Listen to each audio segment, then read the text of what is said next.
Bonjour YouTube, je suis Sébastien et nous avons un problème de rétroviseur. C'est chiant, c'est comme ça. Donc on va le démonter et voir si je peux le caler. Parce que madame a besoin de la voiture. Et en fonction de ça, on avisera. Pareil en dessous.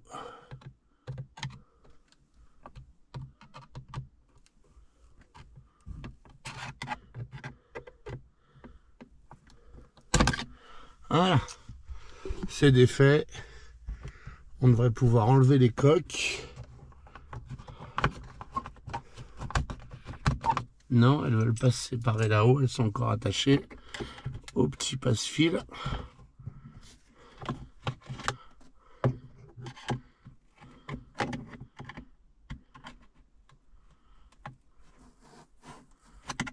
Ah.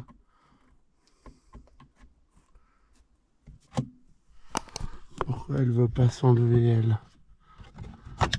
Ah voilà. Elle est sortie. En fait, elle était retenue par le clip qui ne tient plus le rétroviseur. Une étiquette BMW d'époque. Voilà. Donc on a les deux coques qui sont donc tenues par des petites agrafes. Il y en a 3. C'est comme ça. Donc c'est une en haut. Enfin non, 4. Il y en a 2 en haut, une en dessous du rétro et une tout en bas. Ensuite, la méthode, c'est de le pivoter. Alors à une main, pas parfait, mais c'est pas grave, vous allez avoir l'idée. On le pivote comme ça. Alors nous, c'est un rétroviseur stupide, mais il est possible que vous ayez une cosse électrique qui vienne se foutre là-dedans. Donc auquel cas, il faudra la débrancher si jamais vous avez ça. Voilà. Donc voilà le rétro et la collerette qui n'est plus en place. Donc on va voir si on peut la remettre. Une fois n'est pas coutume, c'est le bordel. Je viens à peine de finir de remonter la 911. Et madame veut partir avec le break. Non, elle est prévue de partir depuis longtemps. C'est pas une surprise. Donc ma petite collerette, elle est là. Et elle devrait être beaucoup plus enfoncée naturellement. Donc je vais essayer de l'aider à s'enfoncer.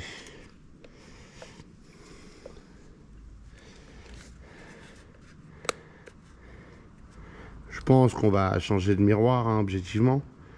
Mais si je peux arriver à renfoncer ça, ça permettrait de ne pas en changer tout de suite. Donc en fait, cette collerette là, qui m'en met, sert à tenir toutes ces petites bagues là que vous pouvez peut-être voir serrées de façon à ce que ça ne sorte pas comme ça. Voilà. Bon, la bonne nouvelle, c'est que c'est sorti tout seul.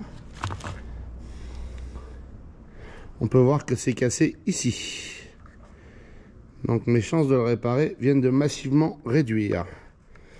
Néanmoins, je vais essayer de remettre cette petite collerette en place. Parce que ça me faciliterait la vie pour la semaine à venir. Enfin, ma vie non, celle de madame. Nettoyer l'intérieur, qui n'est pas sale. Mais ça devrait me permettre, c'est dans le bon sens. Voilà, ça a cassé, nickel. Parfait. À la première occasion, ça a sauté. Donc, c'est pas la bonne méthode et ça m'apprendra. Mais c'est pas grave, je vais la recaler avec le rétro dedans. Plus chiant, mais meilleur plan. Donc, hop.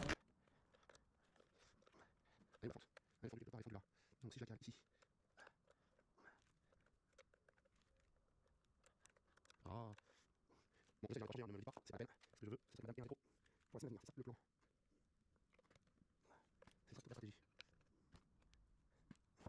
Ah, la collerette semble en place. Vous pouvez voir où ça, le morceau qui a sauté, pile là où c'était fendu. Mais la collerette semble en place. Voilà. Le rétro tient déjà beaucoup mieux. C'est pas parfait, mais c'est beaucoup mieux. Et je pense que ce que je vais faire, c'est que je vais voir si j'ai de la super glue Et je vais en mettre quelques points pour que la collerette ne puisse pas sauter. Parce que si la collerette ne peut pas sauter, le rétro tiendra mieux en place. Parce que, voilà, je ne sais pas pourquoi elle a sauté à la base. À mon avis, elle a sauté parce que le plastique, après tout, elle a 15 ans cette voiture. Elle a 15 ans. Et 450 000 km, donc elle en a vu de la route. Et cet été, on a eu beaucoup de canicules pôle Nord, canicules pôle Nord. Je caricature naturellement. Donc, c'est sans doute pour ça que ça a cassé. Donc, un peu de super glue et on serait au top. Bon, j'ai pas de super glue sur la main, sous la main, mais j'ai de l'époxy. Alors, on va essayer de l'époxy. Je vais mettre des gants.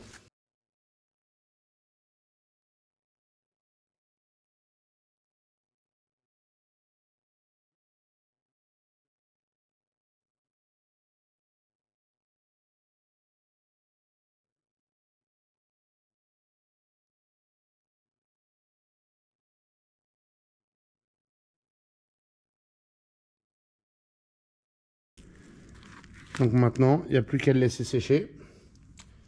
Normalement, c'est de l'époxy 5 minutes, ça devrait sécher en 5 minutes. Mais en vrai, je vais le laisser plus longtemps que ça. Ça, c'est un petit outil d'iPhone. Vous savez, si vous achetez un kit de réparation d'écran ou de batterie, il vous donne ces trucs-là. J'en ai à plus savoir qu'en faire depuis avec le temps. Donc, bah voilà ce que j'ai fait. Et ça, c'est une seringue de ma soudure liquide pour souder à l'air chaud les circuits imprimés.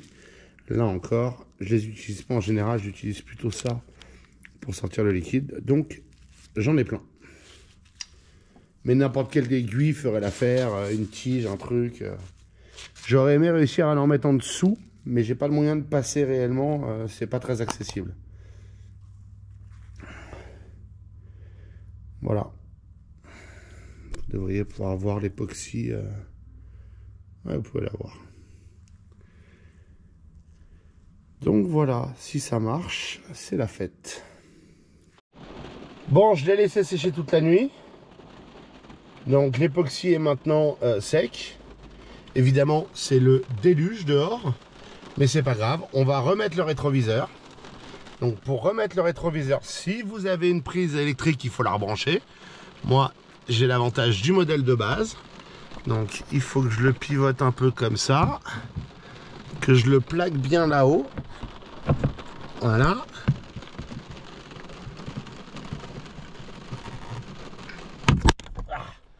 Et il faut deux mains. Donc je vais vous mettre... Qu'est-ce que vous voyez comme ça. Donc, et il faut deux mains. Alors...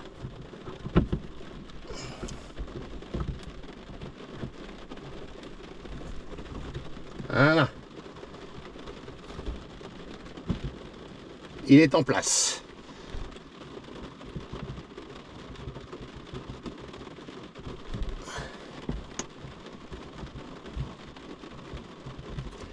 Et il tient.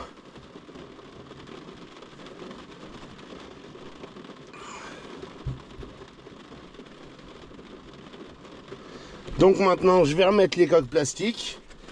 Hein, pour mémoire, il y a des clips.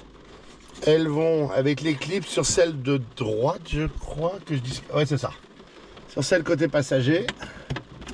Alors, évidemment, le télépéage est extrêmement pratique dans le passage.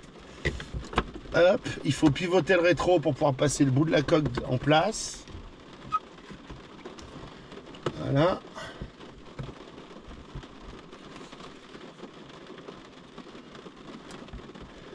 Et maintenant,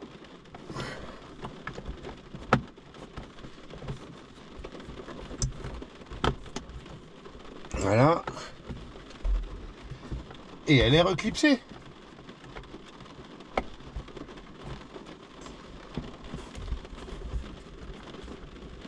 Voilà, elle est reclipsée tout en haut aussi. Donc maintenant, on a un rétroviseur qui devrait tenir en place. C'est pas Byzance, mais c'est beaucoup mieux. Je vous remercie d'avoir suivi cette vidéo. J'espère qu'elle vous aura intéressé et vous aura été utile. Si c'est le cas, pensez à vous abonner et à la liker. Et puis c'est des questions et des remarques, les commentaires sont là pour ça.